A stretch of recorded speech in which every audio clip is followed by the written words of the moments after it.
Donc nous redémarrons cette journée de la donnée au service de la transition écologique avec une séquence sur la surveillance et la régénérescence des océans et bien évidemment sur la façon de mobiliser la donnée au service de ces objectifs, qui soient portés par des entreprises, des ONG ou par des politiques publiques. Nous sommes quatre pour cette séquence. Renaud Dussurgé de Mercator Océan, et puis Anne-Sophie Roux de Tenaka et Bruno Saint-Rose de The Ocean Cleanup.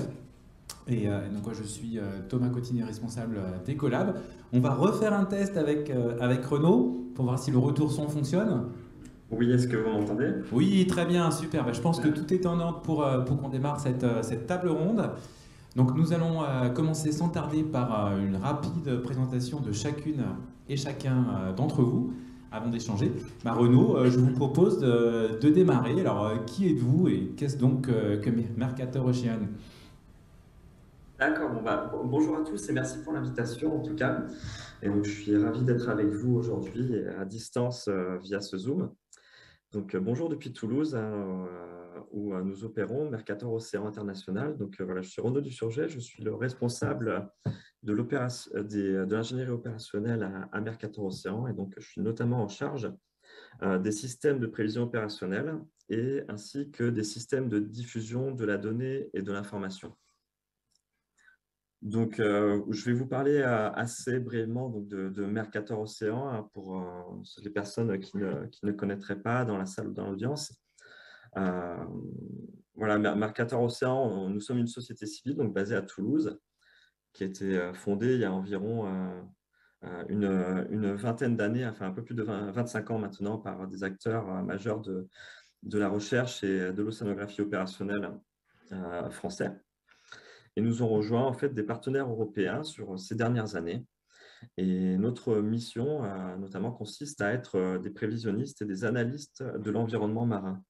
Donc, nous développons des systèmes de prévision, que ce soit en global ou aux échelles régionales, et nous publions de façon opérationnelle des bulletins d'analyse de l'état de l'océan et de prévision sur les 2 semaines à venir. Et donc, voilà, nous travaillons principalement, donc nous sommes une équipe de scientifiques et d'ingénieurs et nous travaillons principalement à livrer à l'Europe notamment le service de surveillance de l'environnement marin, notamment par le biais du programme européen Copernicus, auquel nous sommes un des 6 services du programme et sur lequel nous nous appuyons en fait sur tout un réseau de partenaires. En fait, nous sommes chefs de file d'un réseau d'experts et de scientifiques de l'océanographie opérationnelle dans toute l'Europe. Et donc, nous opérons ce service de surveillance de l'environnement marin pour le compte de l'Europe dans le cadre du programme Copernicus. Donc, voilà, pour le tour de l'activité de mon intervention d'aujourd'hui. Vous m'entendez? Un problème de micro. Ah, ça y est là. Ah, voilà, Ouais. je vous entends. Merci Renaud pour cette première rapide présentation. Alors, Anne-Sophie, alors, à vous. Qu'est-ce donc que Tenaka?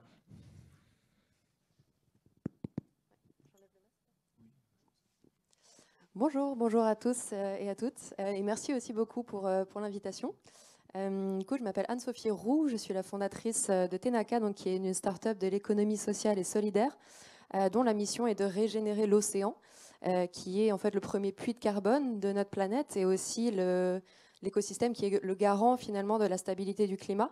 Donc pour atténuer la crise climatique, régénérer et préserver l'océan, c'est l'une des solutions qui est absolument prioritaire. Et on développe en fait des solutions sur mesure pour le compte d'entreprises, que ce soit des startups, des petites entreprises ou des grands groupes internationaux. On développe des programmes sur mesure adressés aux entreprises pour régénérer les écosystèmes marins. Donc évidemment, la donnée est clé en fait dans notre modèle, puisqu'on a développé des partenariats extensifs à travers tous les océans pour régénérer les écosystèmes marins avec des équipes de biologistes sur place qui collectent des données et qui voilà, permettent en fait aux entreprises de communiquer de manière claire, transparente et engageante avec leurs collaborateurs, leurs clients, leurs parties prenantes, etc. Donc l'idée de Tenaka, c'est vraiment de construire des ponts entre les scientifiques, les communautés locales qui restaurent les écosystèmes marins et les entreprises qui ont aussi des enjeux en termes de RSE, de durabilité, etc., etc. Merci beaucoup Anne-Sophie. Alors Bruno Saint-Rose, vous êtes en charge de donc de la modélisation chez Ocean Cleanup. Est-ce que vous pouvez nous en dire un petit peu plus? Donc effectivement, Bruno Saint-Rose, responsable de la modélisation. Donc je travaille chez The Ocean Cleanup depuis 2015 dans un projet qui a commencé en 2012, porté par Boyan Slat, qui à l'époque avait 17 ans. Maintenant sur Internet, on pense encore qu'il a 17 ans, mais il a vieilli. Et donc maintenant, on est une équipe d'environ 150 personnes. Notre objectif, c'est de développer des solutions pour nettoyer le plastique dans les océans, à la fois en nettoyant le plastique dans les zones d'accumulation, donc ce qu'on connaît comme les garbage patch, quoi, le 6e continent ou 7e continent, mais aussi en interceptant ce plastique au niveau des rivières. Donc voilà. Ok. Merci à tous les trois. Donc, je propose que nous rentrons dans le vif du sujet. Nous allons démarrer avec vous Renaud. Alors, ce qui est intéressant, c'est qu'au sein de la chaîne de valeur de la donnée, là, au service de l'océan, vous êtes surtout positionné, pas uniquement sur de la production de données. Est-ce que vous pouvez nous permettre à l'ensemble des agents du pôle ministériel qui vous écoutent de toucher du doigt un petit peu la façon dont vous y prenez, et ce que cela permet de faire, et peut-être en fait ce que vous rêveriez de pouvoir faire un petit peu plus avec toutes ces données que vous manipulez. Tout à fait, merci. Donc, je vais vous présenter un petit peu justement ce que nous faisons dans le cadre du programme européen Copernicus et ce que nous faisons plus particulièrement à Mercator en prenant quelques exemples un peu parlants. Et comme vous l'aviez bien mentionné aussi, ce que nous souhaitons et rêvons de faire en fait à l'avenir, notamment pour nous engager un peu plus sur ce sujet de la transition écologique. Donc, je vais partager avec vous quelques slides en fait, que j'ai faites à cet effet. Donc, voilà, aujourd'hui, je vous parlerai effectivement de l'information océanique, c'est-à-dire non seulement la donnée, mais aussi toutes les informations et les descriptions qui s'y réfèrent pour pouvoir répondre aux enjeux de la transition écologique. Donc, alors, hop, je vais passer un petit peu sur Mercator, je vous ai déjà présenté ça, et le service Copernicus. Donc, aujourd'hui, comme je l'ai dit, le service Copernicus, c'est notre principale activité, et c'est avant tout un portail en ligne qui est représenté ici et qui va contenir un certain nombre de ressources, et notamment plus de 300 produits qualifiés scientifiquement et validés. C'est un service qui est libre et gratuit d'accès. Aujourd'hui, nous comptons environ 30 000 utilisateurs inscrits et quelques dizaines de milliers aussi d'utilisateurs non inscrits, mais qui sont utilisateurs des différents outils de visualisation, de ressources partagées sur le site. Donc, pour cela, nous nous basons vraiment sur une chaîne de valeur très efficace qui commence dès la collecte en fait, de toutes les données d'observation, donc que ce soit les données satellites ou les données in situ. Donc, ce travail est réalisé par notre réseau de centres de production pour le compte du service marin. Et ces centres de production vont générer de la donnée et de l'information marine qui va constituer le cœur de l'offre en fait, du service de surveillance de l'environnement marin. Donc, nous déployons aussi un certain nombre d'outils et de ressources. Donc, voilà, je vous mets par exemple à gauche une illustration en fait, des outils de visualisation en ligne. Donc, le MyOcean Viewer, donc dans sa déclinaison exploratoire, on va dire, dans le panneau du haut, et la version avancée qui permet effectivement des recombinaisons, recroisements de données à destination des utilisateurs experts. Donc, tous ces services, ces ressources, ces outils vont permettre aux utilisateurs intermédiaires, donc nous nous situons vraiment en amont effectivement de cet écosystème de développeurs d'applications, voilà, comme Tenaka et The Ocean Cleanup par exemple, qui vont pouvoir développer leurs propres services et répondre aux problématiques et aux enjeux de société et des utilisateurs finaux. Donc concrètement, voilà, qu'est-ce que le service marin Copernicus est en capacité de décrire aujourd'hui? Donc, nous décrivons dans un premier temps tous les paramètres physiques de ce que nous appelons l'océan bleu, donc vraiment la partie physique, les paramètres biologiques de l'océan, donc l'océan vert, et en dernier lieu l'océan blanc, tout ce qui a trait à la glace de mer et aux zones polaires. Donc, toutes ces données sont accessibles via le portail du service et notamment son catalogue et les interfaces et protocoles qui sont reliés et qui sont libres d'accès à chacun, qui permettent effectivement de récupérer de la donnée, de travailler dessus, de la recombiner.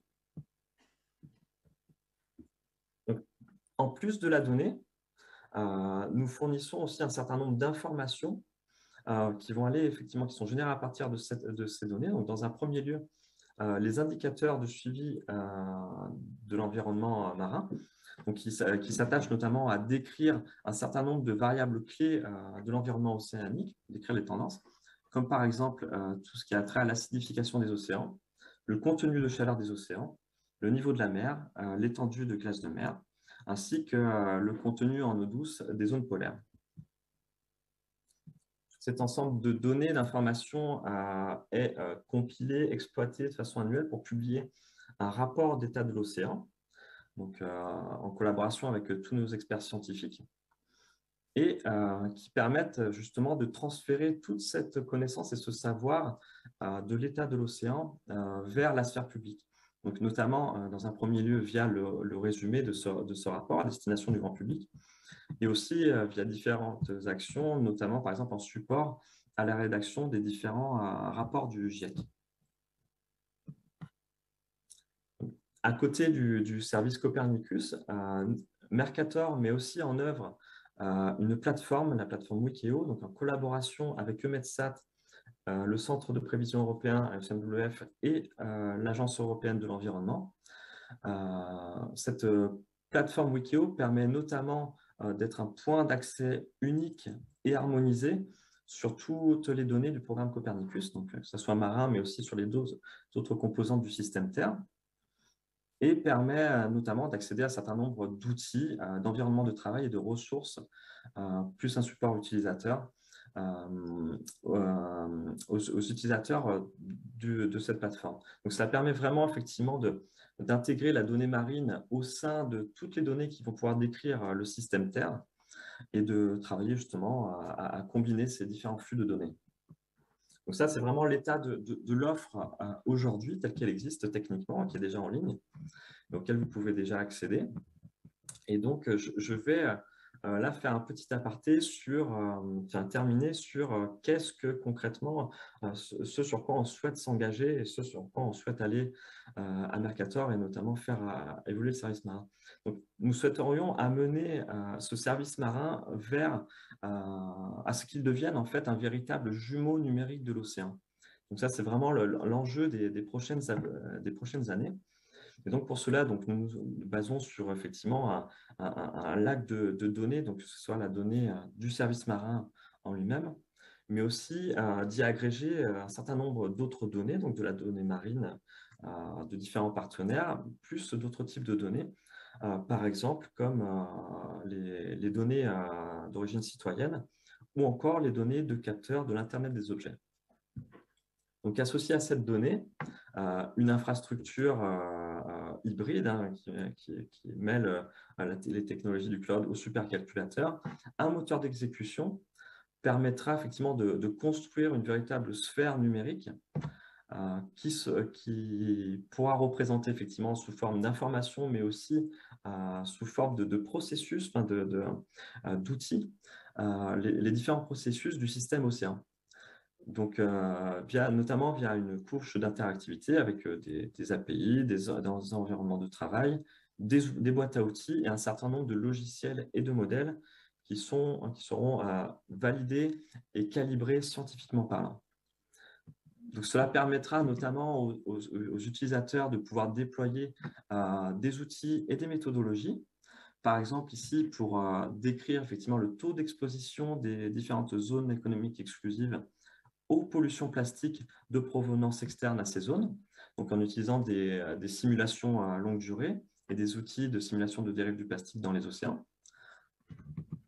de pouvoir aussi construire aussi une véritable capacité de modélisation à la demande de l'océan. Donc, par exemple, là, un petit snapshot en fait, pour représenter sur un zoom régional, local, sur l'arc antillais, un modèle qui permet d'améliorer les prévisions d'échouage des bancs de sargasses sur les îles de l'arc antillais, d'y intégrer aussi de plus en plus côté utilisateur, parce que c'est déjà le cas en amont dans la production de données, mais des modèles d'intelligence artificielle, de les rendre disponibles aux utilisateurs. Et enfin, de définir, de pouvoir répondre à ce que l'on appelle des what if scénarios, c'est-à-dire des scénarios prédéfinis qui permettent d'évaluer en fait l'impact sur donc effectivement ce scénario donné, de l'impact de l'évolution d'un certain nombre de paramètres du système océan, que ce soit la température, la biodiversité, comme par exemple des choses sur lesquelles nous travaillons actuellement. Quel est l'impact, par exemple, d'une intensification et d'une augmentation de fréquence des vagues de chaleur marine sur la biodiversité dans le bassin occidental de la Méditerranée et notamment sur les zones d'aires marines protégées. Donc voilà, ça nous mène à attaquer un certain nombre de sujets technologiques sur l'interopérabilité, l'amélioration de l'accès à la donnée, la compatibilité des données, des infrastructures hybrides et aussi un jumeau numérique qui serait relocalisable, interopérable, notamment pour pouvoir le faire travailler dans différents contextes, et enfin de pouvoir publier et dériver de la donnée, de l'information et des outils qui seront calibrés et certifiés du point de vue de ce jumeau numérique. Donc voilà, ça c'est vraiment l'avenir. Et voilà, pour terminer, pour vous montrer effectivement ce qu'est cette sphère numérique, voilà, je vous montre quelques images de l'océan numérique qui est en capacité de produire actuellement Mercator et de mettre à disposition de ses utilisateurs. Et donc, notamment comme Tenaka et The Ocean Cleanup, qui vont pouvoir effectivement déployer leurs propres applications à partir de ce type d'environnement. Merci. Merci Renaud. C'est l'occasion de constater que la donnée, ça produit aussi de belles images. Donc on reviendra tout à l'heure. Il y a beaucoup de choses dans votre intervention qui donnent très, très vite envie de vous poser pas mal de questions qu'on évoquera juste après. Mais avant cela, donc la parole à vous, Anne-Sophie Roux de Tenaka. Donc vous êtes plutôt vous, sur le curatif, vous allez jusqu'à la régénération. Alors concrètement, comment est-ce que vous mobilisez la donnée pour cela? Et vous avez la possibilité, Anne-Sophie, de faire défiler les slides qui devraient apparaître, si ça fonctionne bien. Là, on a encore Renaud à l'écran pour l'instant. On va peut-être patienter. Voilà, super, ça arrive. Merci la régie. Et à vous, Anne-Sophie. Super, merci beaucoup. Donc peut-être pour plonger un peu plus dans le modèle de Tenaka avant de vous expliquer comment la donnée est vraiment la clé de voûte de notre travail. On est donc je ne vais pas revenir sur la présentation globale, mais peut-être plus en détail. En fait, l'idée derrière Tenaka, c'est très concrètement d'accompagner les entreprises qui souhaitent avoir un impact qui soit mesurable sur l'environnement. La plupart du temps, quand on entend parler de l'océan, c'est souvent pour des mauvaises nouvelles, malheureusement. On sait que voilà, les écosystèmes sont mal en point, que il y a une déplétion de la biodiversité, qu'il y a la pollution, etc. Mais il y a quand même des bonnes nouvelles. La première, c'est que l'océan est extrêmement résilient. Et que selon les scientifiques, il est possible en fait, de régénérer ces écosystèmes pour accroître sa résilience et pour avoir un impact vraiment important à l'échelle globale sur l'atténuation de la crise climatique et aussi à l'échelle locale sur l'adaptation des communautés côtières qui comptent parmi les plus vulnérables au réchauffement global. Donc l'idée de Tenaka, c'est vraiment de construire un modèle économique en fait, pour déployer ces solutions à très large échelle et d'accélérer en fait, ces solutions sur le terrain. Donc on s'adresse aux entreprises qui soient petites ou grandes, européennes, françaises, internationales, et en essayant de dégager en fait, des outils d'engagement pour ces entreprises pour qu'elles puissent engager leurs clients, leurs collaborateurs, leurs parties prenantes, etc. Et qu'en fait, ce soit un modèle qui soit gagnant-gagnant, c'est-à-dire qu'on apporte un retour sur investissement finalement aux entreprises qui s'engagent pour l'océan. Et ça, pour nous, c'est vraiment une clé puisque avec un modèle gagnant-gagnant, ça peut permettre de débloquer en fait, une solution financière pour la régénération du premier puits de carbone finalement de notre planète. Pour détailler un peu nos 3 programmes rapidement, donc on a démarré TENACA en 2018-2019 avec la restauration des récifs coralliens, qui sont vraiment l'épicentre de la biodiversité à l'échelle mondiale. Et il y a quelques mois, enfin bientôt 1 an d'ailleurs, on a lancé le programme Carbone Bleu, qui se focalise sur la régénération principalement des mangroves. Mais le terme de carbone bleu, en fait, ça désigne tous ces écosystèmes marins qui séquestrent du CO2 et des gaz à effet de serre. Et pour la plupart, pour prendre l'exemple des mangroves, concrètement, une forêt de mangroves séquestre en moyenne 5 fois plus de CO2 qu'une forêt terrestre sur une même surface. À certains endroits, ça va même jusqu'à 10 fois plus. Donc les impacts sont très importants en termes d'atténuation de la crise climatique, de préservation de la biodiversité, de préservation du trait de côte aussi. Donc il y a des impacts à la fois socio-économiques et des impacts environnementaux. Et l'année prochaine, on lance la première expédition bas carbone pour la régénération de l'océan qui s'appelle l'expédition Phoenix, que l'on développe d'ailleurs avec le soutien du ministère de la Mer et qui mettra les voiles en février 2022 depuis le port de Brest pour régénérer l'océan à travers le monde. Donc en quoi la donnée est vraiment au cœur de notre démarche. L'idée de TENACA, et TENACA c'est d'ailleurs un mot maori qui traduit cette idée de connexion, de synergie, de travailler ensemble. Le concept, l'ADN, j'allais dire, de TENACA, c'est vraiment de connecter entre elles des communautés locales qui œuvrent à la régénération de l'océan avec des entreprises qui ont des sujets RSE, des sujets de durabilité, etc. Et donc, on a développé en fait des équipes de biologistes marins en commençant dans la zone du Triangle de Corail, donc qui est en Asie du Sud-Est, qui est connue comme la zone la plus biodiverse ou l'épicentre de la biodiversité marine mondiale. Et en fait, ces équipes sur le terrain travaillent donc à la restauration, mais aussi au suivi mensuel de tous les écosystèmes restaurés. Donc le travail de régénération est au final un travail de très très long terme, puisque ça mobilise des équipes sur tous les mois en fait pour collecter des données de mesures d'impact. Donc évidemment, ces données, elles vont d'abord faire état de la croissance de l'écosystème restauré, mais aussi on a développé tout un ensemble de KPIs, de mesures de la biodiversité, pour comprendre quels sont les impacts en fait, des programmes de régénération qu'on déploie pour les entreprises sur la biodiversité, sur les espèces qu'on appelle bio-indicatrices notamment. C'est des espèces dont la présence ou l'absence dit quelque chose en fait, de la santé des écosystèmes. Les espèces en voie d'extinction aussi, ce sont des données qu'on fait remonter. Et dans le cas des mangroves, évidemment, il y a tout un ensemble de données sur la séquestration CO2 et CO2 équivalents, donc des gaz à effet de serre qui sont autres que le carbone. Et des données qui sont propres aussi à l'émission d'oxygène, des données plus qualitatives sur les impacts sur les communautés locales, sur les économies locales. Et donc, en fait, tout cet ensemble de données que l'on fait remonter du terrain grâce à nos biologistes marins, on les traduit, entre guillemets, à destination de nos clients et du grand public à travers une plateforme qui s'appelle TENACA Science et qui permet, en fait, d'un côté, à nos équipes de biologistes sur le terrain d'agréger cette donnée de manière rapide et fluide.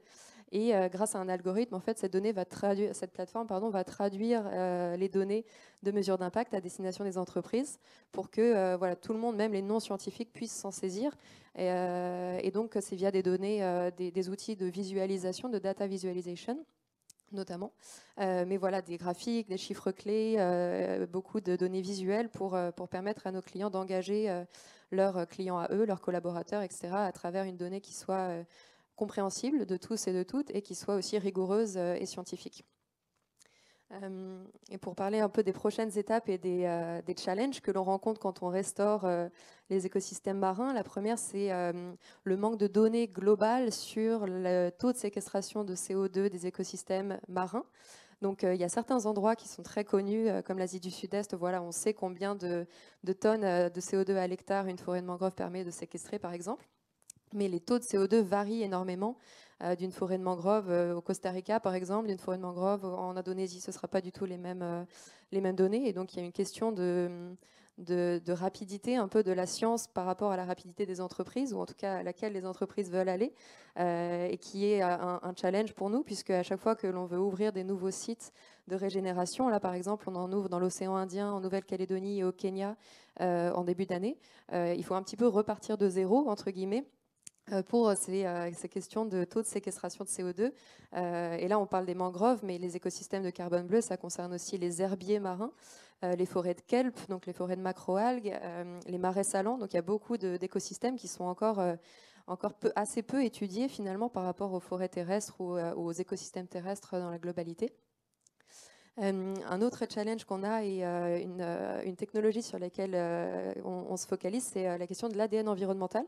Donc l'ADN environnemental, en fait, c'est tout simplement faire des prélèvements du milieu dans lequel on régénère les écosystèmes. Donc c'est les sols dans le cas des mangroves, les colonnes d'eau dans le cas des récifs coralliens.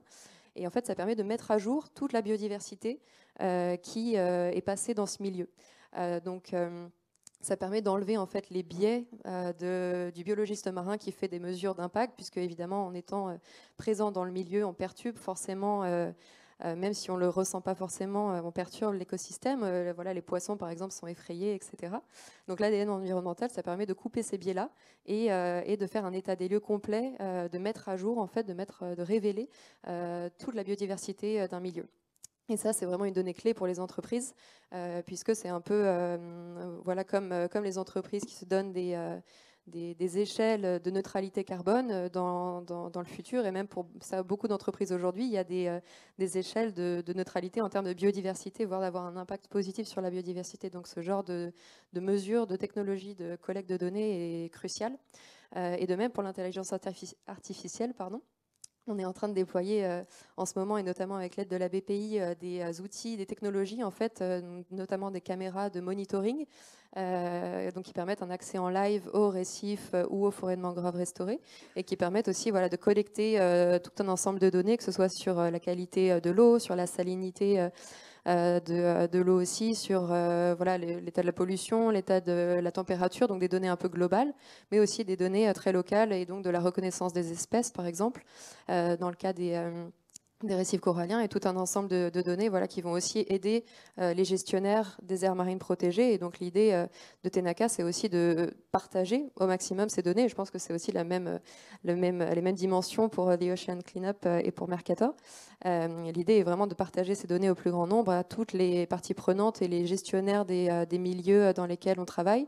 Donc voilà, que ce soit utile à nous, à nos clients évidemment, mais aussi au plus grand nombre, aux gouvernements locaux, aux gestionnaires touristiques peut-être. Voilà. Donc, merci beaucoup pour votre attention. Merci beaucoup Anne-Sophie. Alors Bruno Sainte-Rose, comment est-ce que l'éco-modélisation dont vous êtes responsable permet d'en faire plus et toujours mieux et plus vite, de façon plus efficace en matière de nettoyage de l'océan? Bien, bah écoutez, je vais vous expliquer un peu comment la donnée est au centre du projet The Ocean Cleanup. Donc pour ça, déjà je vais rappeler un peu le The Ocean Cleanup, notre objectif. Donc si on peut passer à l'autre, parce que là j'ai pas le contrôle.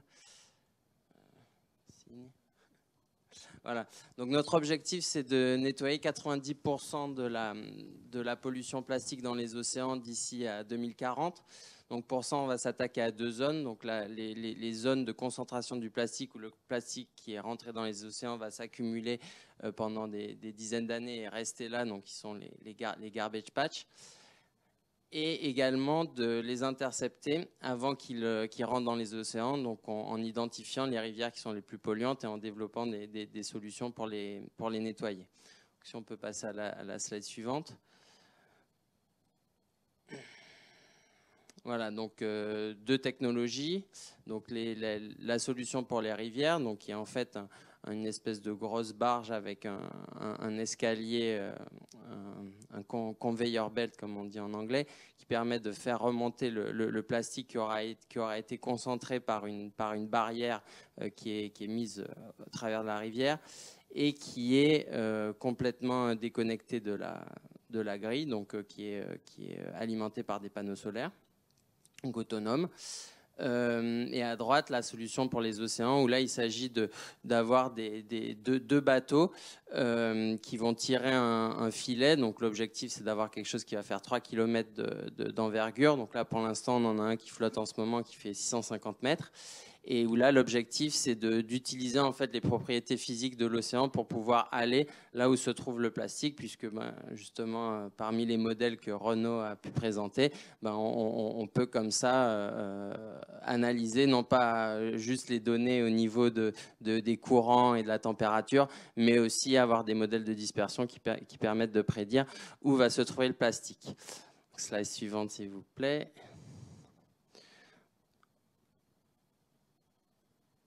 Donc voilà. Donc là, je vais expliquer un petit peu comment fonctionne donc The Ocean Cleanup. On est une fondation à but non lucratif. Donc en gros, on a 3 piliers sur lesquels on se repose. Donc le problème en soi, c'est la pollution plastique dans les océans. Donc il convient d'être en mesure de comprendre ce problème, donc avoir des mesures, des expériences qui permettent de mesurer le problème, donc qui nous permettent derrière de développer notre technologie. Donc on va développer des solutions pour pouvoir agir sur ce problème.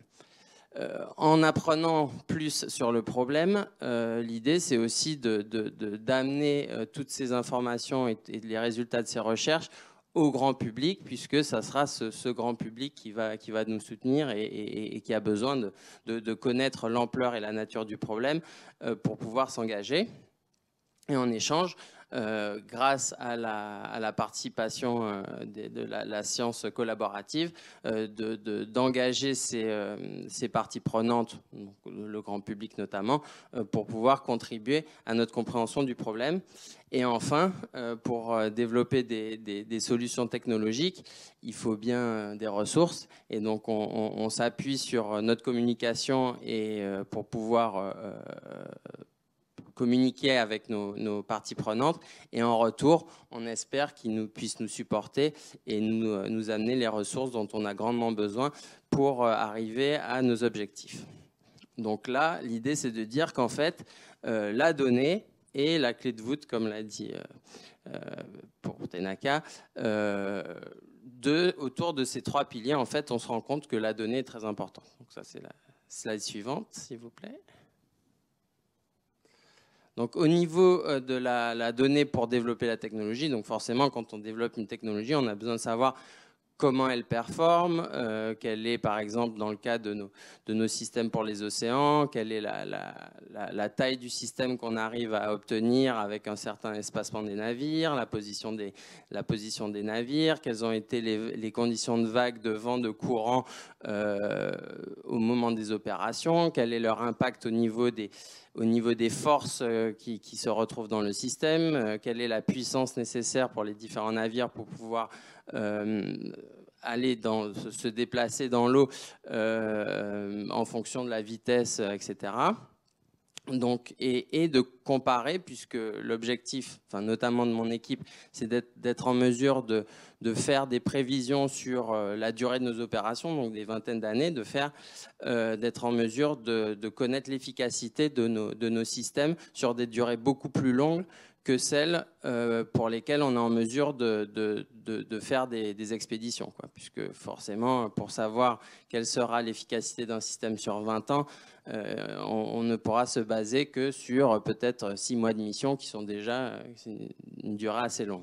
Donc pour ça, on aura à la fois donc, nos mesures et également des modèles, comme je l'illustre sur cette slide, notamment des modèles qui sont issus de Mercator, comme l'a présenté Renaud.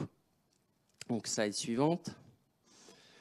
Où là, je parle de la donnée en fait sur la partie compréhension de la pollution. Voilà. Où là, l'idée, c'est d'utiliser des techniques, notamment basées sur le traitement de l'image, qui permettent d'avoir de meilleures mesures sur la quantité de plastique qui flotte dans les océans et également dans les rivières. Donc en haut à droite, vous voyez un exemple d'algorithme d'intelligence artificielle qui permet de reconnaître, en fait, avec une caméra qui est située au-dessus d'un pont, dans l'image, s'il s'agit de plastique ou s'il s'agit de matière organique, puisque dans les rivières, il y a quand même une très forte proportion de cette matière organique. Donc là, c'est un cas d'exemple où la donnée et l'intelligence artificielle nous permet de faire un diagnostic sur l'état de pollution des rivières. En bas, il y a un exemple où là, on va s'intéresser, et d'ailleurs, les échelles sont rappelées sur les images pour montrer qu'on change d'échelle. Là, on va s'intéresser à une image de drone. Donc là, c'est à 50 mètres d'altitude, où là, ce qu'on va essayer, c'est de traverser la surface la plus large possible pour pouvoir avoir une idée de la densité de plastique, le nombre de macroplastiques qui flottent sur cette surface d'eau, et aussi comprendre certains phénomènes comme l'hétérogénéité qui peut être liée à différents phénomènes océanographiques. Et enfin, le plus haut qu'on puisse avoir, c'est dans les images satellites, où là, l'échelle est encore plus importante, où là, on va s'intéresser vraiment aux plus gros déchets et quelle est leur abondance à la surface. Slide suivante. Donc là, c'est pour la partie vraiment physique et expérimentale. Et là, la dernière partie où là, je souhaite illustrer en fait l'action qu'on a envers nos parties prenantes, notamment au niveau de la popularisation et la vulgarisation des différentes études qu'on a pu réaliser.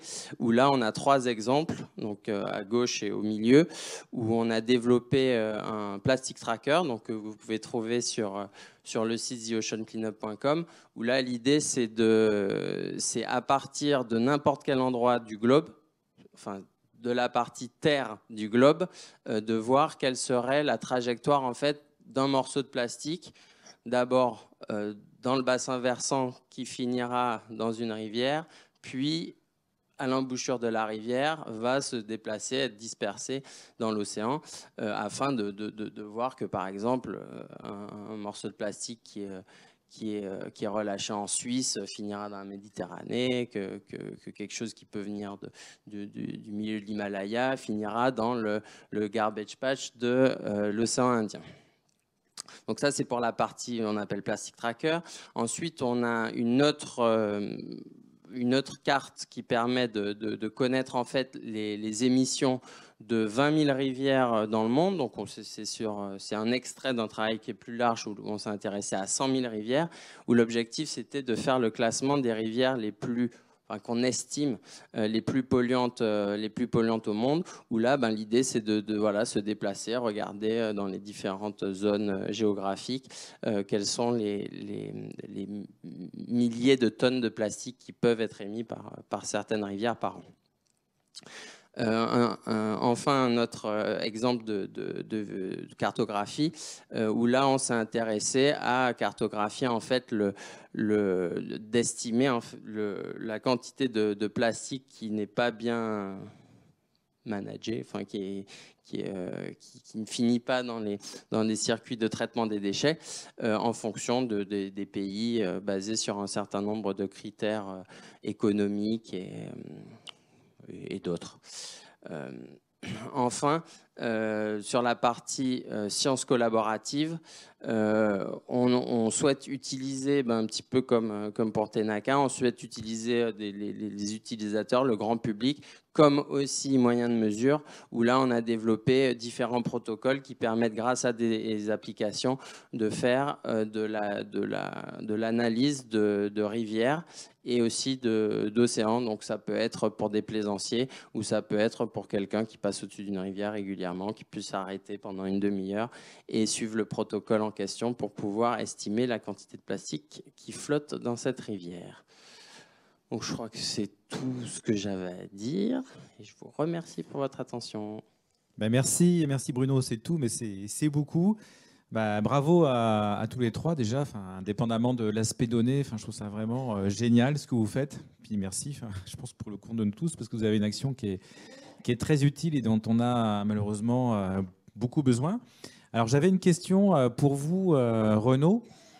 Parmi en fait l'ensemble des cas d'usage que vous avez rendus possibles, donc on a le bel exemple des Ocean Cleanup, mais quelle est l'utilisation dont vous êtes le plus fier en fait, et est-ce que vous pourriez nous expliquer concrètement en quoi les données que vous avez produites et leur qualité, leur accessibilité, en quoi est-ce qu'elles ont rendu possible ce cas concret d'utilisation de vos données dont vous seriez le plus fier?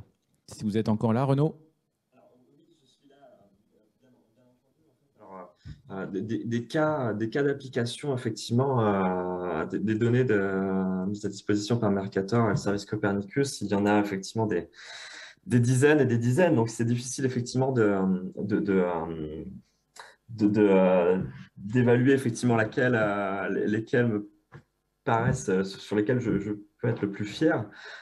Par contre, personnellement, ce que je ressens pour avoir passé une partie de mon enfance voilà, dans le Pacifique et notamment auprès de récifs coralliens qui sont lourdement impactés par le réchauffement climatique, ainsi qu'effectivement les réseaux de nettoyage en fait, de plastique dans le Pacifique qui sont mis en œuvre par The Ocean Cleanup. Voilà. Moi, tout cela, effectivement, toute cette, la mise à disposition de nos données qui puissent effectivement servir concrètement des actions comme celle-ci me rendent vraiment extrêmement fier et nourrissent vraiment mon travail au quotidien. Donc, voilà, il y a aussi il y a beaucoup d'autres effectivement types d'activités, mais du point de vue personnel, elles résonnent particulièrement à mes yeux. Merci Renaud. Et un petit mot sur, est-ce que vous pourrez nous éclairer, donc vous avez la conviction que ces utilisations n'auraient pas été possibles sans vos données.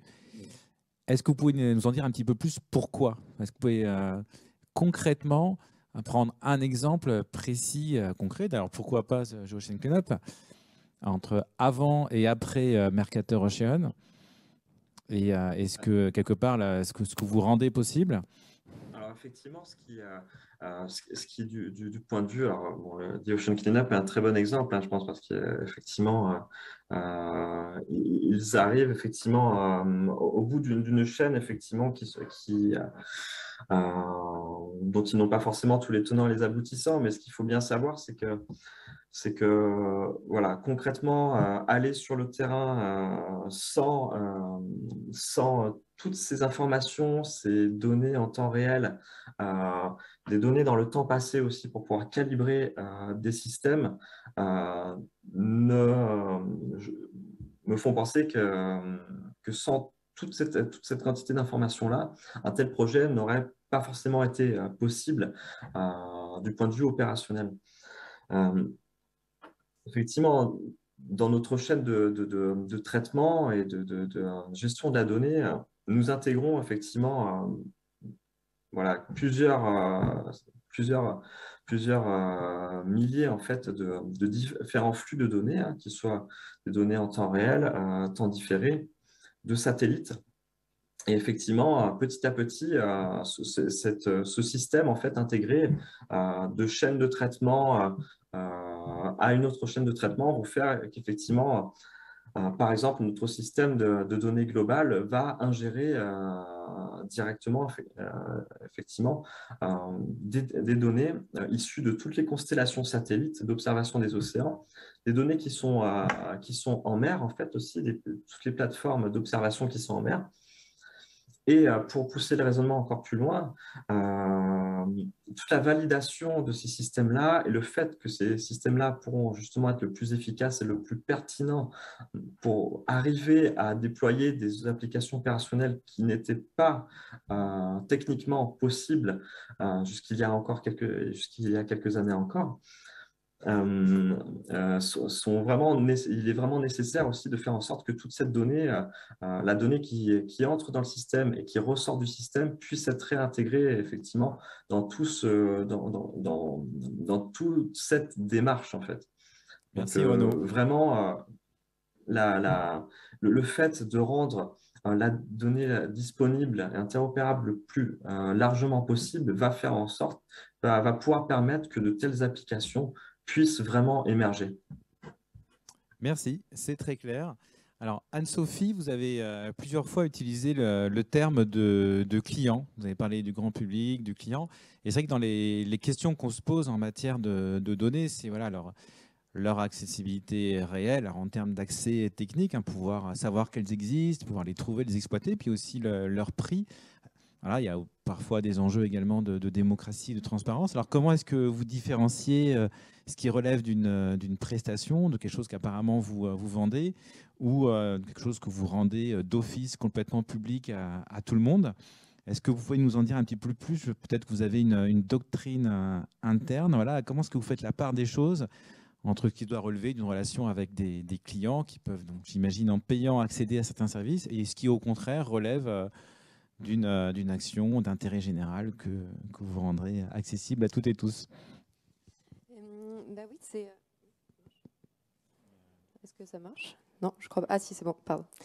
Ouais, c'est une super question et c'est aussi pour ça qu'on a décidé d'être une entreprise sociale et solidaire et pas une association, par exemple, de loi 1901. Notre modèle de créer un modèle économique, en fait, c'est pour engager le plus d'entreprises possible dans la régénération de notre plus grand puits de carbone, d'avoir vraiment un impact à très large échelle, comme voilà, on doit de toute façon viser une très large échelle pour avoir un impact sur ces questions à l'échelle globale. Et en fait, donc oui, on fait des factures de prestations, en fait, très concrètement pluriannuelles pour des entreprises, petites comme grandes. Et donc, une partie, la majorité de ces prestations, donc c'est la restauration des écosystèmes et leur suivi. Il y a aussi une partie gestion de projet, donc où on développe des mécanismes un peu sur mesure à destination des clients de nos partenaires, ou des collaborateurs aussi de nos partenaires, etc. Donc il y a aussi une grosse partie, voilà, un peu plus gestion de projet. Mais globalement, les données que l'on fait remonter du terrain ont vocation à être partagées, à être diffusées, à être vulgarisées. On se sert aussi de nos données de mesure d'impact comme un outil un peu pédagogique. Déjà pour parler de l'océan, et il y a peu de monde qui sait que c'est le premier puits de carbone au monde, par exemple, et que voilà, c'est une solution prioritaire pour atténuer la crise climatique. On pense souvent aux forêts terrestres, qui sont évidemment importantes, mais voilà, vulgariser les sujets de régénération de l'océan, c'est aussi permettre au plus grand nombre de personnes d'en prendre connaissance, et du coup de les accélérer. Mais pour donner un exemple très concret d'un programme client donc qu'on développe depuis nos débuts en 2019, donc c'est un de nos clients un peu historiques.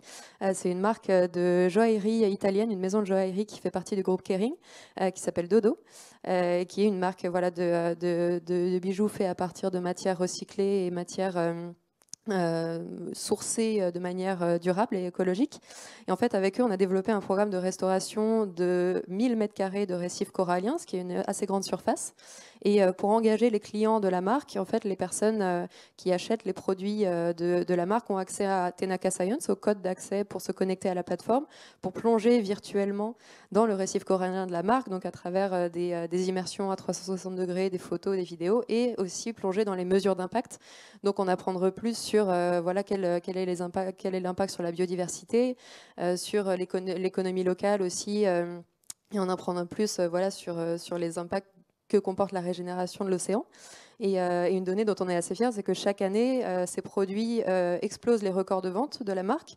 Et d'année en année, en fait, on voit un engouement des consommateurs, des clients, du grand public, qui pour nous est est un signe de succès, puisque notre vocation, c'est vraiment ça, c'est vraiment à travers le fait d'avoir un retour sur investissement pour les entreprises, c'est de faire un effet boule de neige concrètement. Et d'amener le plus grand nombre d'entreprises possible à restaurer les écosystèmes marins sur base de données scientifiques et de programmes qui sont mesurables et qui peuvent être communicables en fait de manière voilà, rigoureuse, scientifique et accessible aussi. Donc voilà un exemple concret, mais l'idée de la mesure d'impact pour nous, c'est vraiment oui, voilà, diffuser au plus grand nombre et en faire un outil de sensibilisation au final aussi.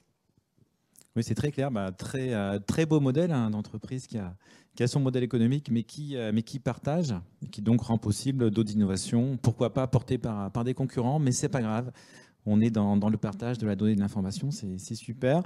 Alors Bruno Sainte-Rose, j'ai été très impressionné aussi par ce que vous nous avez présenté. Derrière cela, on voit bien qu'il y a un enjeu d'une collaboration entre des expertises de modélisation de données et puis des expertises plus métiers sur l'océan, le plastique, la matière organique.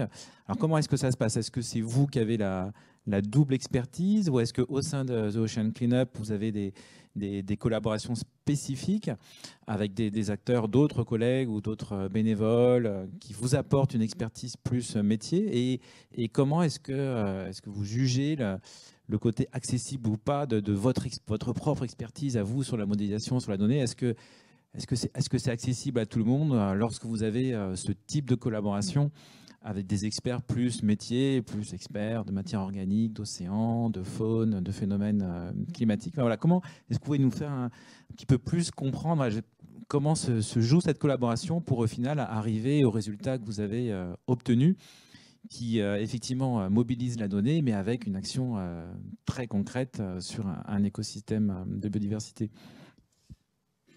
Donc oui.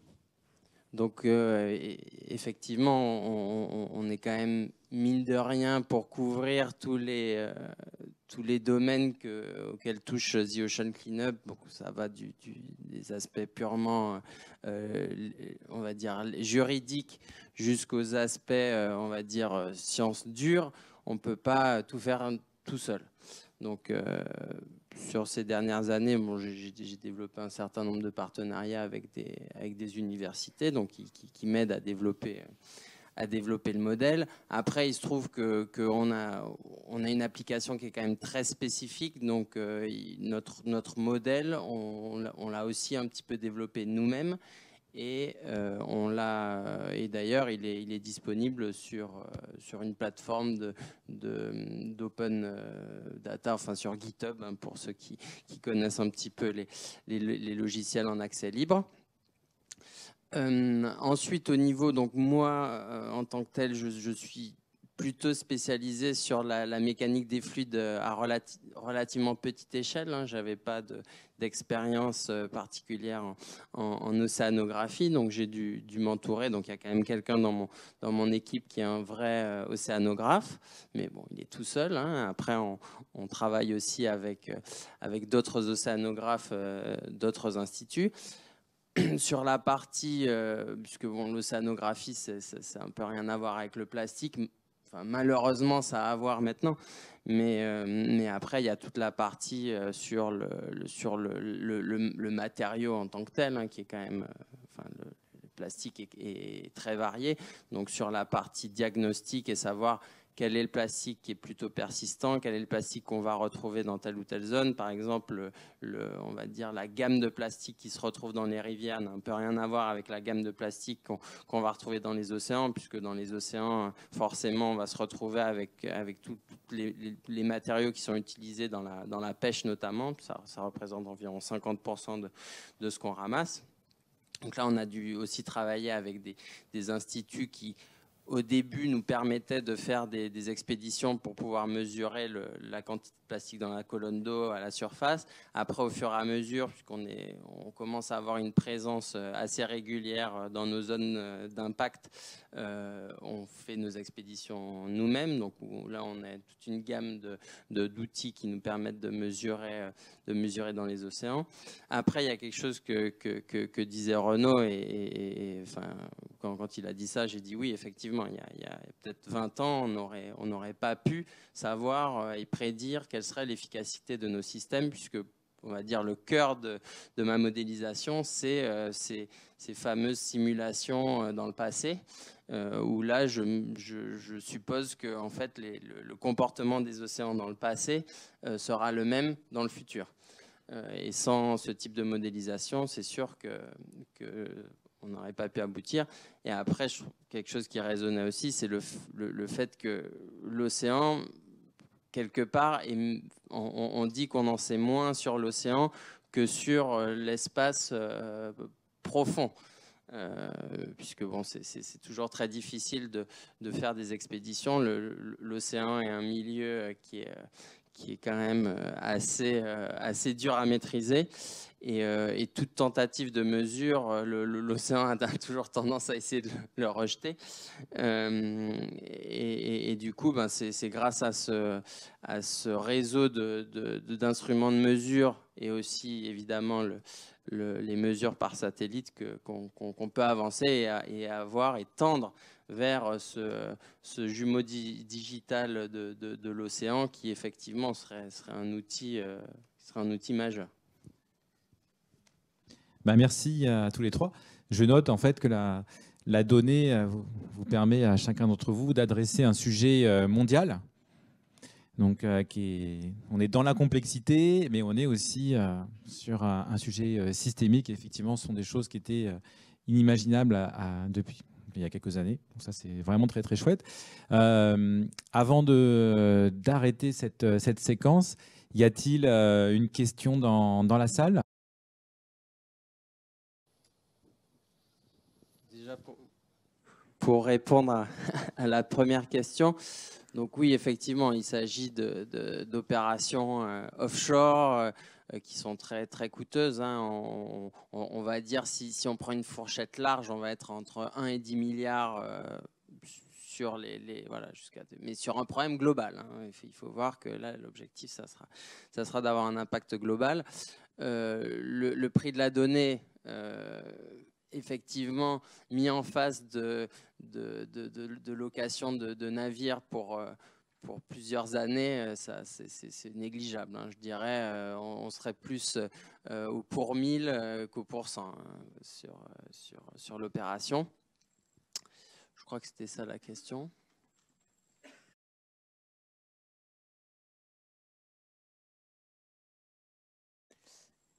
Oui, merci beaucoup et pour cette question. Donc nous, chez Tanaka, on ne travaille pas précisément dans ces zones-là encore, peut-être dans les années à venir, mais sur les écosystèmes voilà, froids et tempérés, par exemple de la mer du Nord, on n'est pas encore sur ces écosystèmes-là.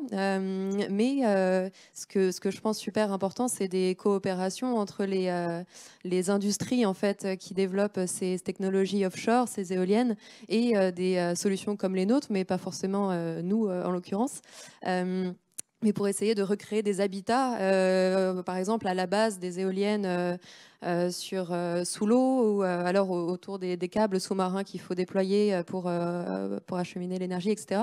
Et je sais qu'il y a beaucoup de solutions qui existent pour ça, pour recréer, voilà, c'est pas utiliser la base de la structure sous-marine et en faire voilà, un complexe pour les poissons, pour les algues, s'il y a des algues, ou pour les écosystèmes qui s'y développent. Et moi, je crois beaucoup en ces synergies, cette idée de coopération entre différents acteurs qui, d'habitude, ne sont pas forcément menés à travailler ensemble. Mais je pense que c'est vertueux, clairement, spécifiquement dans ce cas-là, oui. Et Renaud, pour conclure? Voilà, je n'ai pas, comme Anne-Sophie, de cas vraiment précis d'analyse d'impact, d'études d'impact, effectivement, des conditions d'installation, de déploiement des éoliennes offshore sur les biotopes locaux. Néanmoins, effectivement, à Mercator, nous avons donc tissé un certain nombre de partenariats et soutenons un certain nombre d'actions qui visent justement d'une part à permettre d'analyser à partir des données de façon opérationnelle l'évolution en fait, des différents paramètres sur l'étude de biotopes en particulier et d'écosystèmes marins. En parallèle de ça, des instituts publics ou alors même des partenaires privés s'intéressent notamment à justement arriver à modéliser et prévoir, caractériser en temps réel les conditions, ce qu'on appelle métocéan, donc que ce soit effectivement en surface de l'océan, mais aussi ce qui se passe dans la colonne d'eau, pour pouvoir effectivement prévoir l'impact sur l'infrastructure en elle-même, le déploiement de l'infrastructure en elle-même. Alors, pour répondre à la question, finalement, le lien, et je ne sais pas si je ne saurais pas répondre de tête si ce lien existe concrètement actuellement, mais comme l'a dit Anne-Sophie, effectivement, la mise en relation de ces études effectivement sur les aspects biodiversité et les aspects effectivement physiques qui sont vraiment liés à l'infrastructure sont clairement aujourd'hui possibles. Et c'est clairement une des problématiques, justement, à l'intérêt d'arriver à développer, de tendre vers effectivement un vrai jumeau numérique de l'océan pour pouvoir répondre à ces questions le plus rapidement et le plus efficacement possible. Voilà, pour éviter effectivement que différents partenaires qui interviennent à différents niveaux, plutôt côté biologie, plutôt infrastructure, plutôt côté physique, ne se rencontrent techniquement jamais parce qu'effectivement, il y a des jalons technologiques et qui n'empêche pas, mais freine cette mise en relation. Donc voilà, j'aurais envie de dire que tous les outils sont là pour le faire aujourd'hui. Il y a besoin d'aller plus loin justement dans ces capacités d'intégration entre les différents partenaires. Et voilà. Et si j'ai d'autres effectivement d'informations plus précises sur des cas d'application sur les biotopes de lait en offshore en mer, je vous les ferai suivre sans aucun souci dans tous les cas. Merci. Donc, l'ensemble de vos présentations seront accessibles. C'est un beau message pour conclure. On voit donc la donnée permet d'agir concrètement pour la préservation des océans, mais elle permet aussi de coopération, permet des coalitions, des partages qui ne seraient pas possibles sans cette donnée. Donc c'est vraiment très chouette. Donc merci à Renaud, Anne-Sophie et Bruno. Je pense qu'on peut les applaudir au-delà de la donnée pour ce qu'ils font au quotidien. Merci.